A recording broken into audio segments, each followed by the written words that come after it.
Ad Nauseam is a classic magic card. I run it in one of my commander decks because I want my friends to stop playing with me. But recently I encountered the Japanese version of it because it was released in the Strixhaven special editions. And I want to talk about the title here because it has been translated as Mukatsuku. Now, ad nauseam in English literally means to do something into the point of nausea, to the point that it makes you sick. And we use it, of course, in sentences like he spoke ad nauseam, the idea being that the speaking goes on for so long that you feel ill, and the art, which is just classic. Honestly, I think one of the best magic arts they've ever done, just depicts somebody, right, doing something until literally their body is falling apart. The Japanese Mukatsuku, though, is an interesting translation in that I think it's kind of extremely successful, but also extremely bad. If you're not familiar, Mukatsuku is now used in Japanese quite often to mean that you're fed up with or angry at something. People say it when they're pissed off. Indeed, in this use, sometimes the muka is even written in katakana to give the sense that it has like a secondary meaning, because the original use of Mukatsuku was actually also to be sick.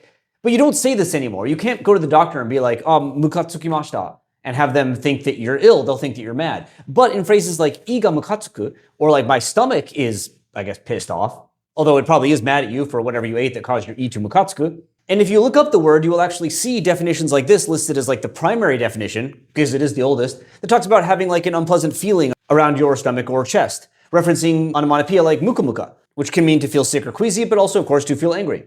And if you believe this random person on Yahoo Chiebukuro, the original to be sick meaning has existed since the Heian period, and the I'm angry version appeared around the Edo period. So if we think about it then, translating ad nauseam as Mukatsuku is pretty clever, because ad nauseam literally means until you're sick, but means until like you're frustrated or tired of it. And Mukatsuku literally means to be sick, but also means to be frustrated or tired. But the problem is, of course, that ad nauseam in English does have that doing an activity for a long time, a repetitious activity, and this just translates as I'm mad.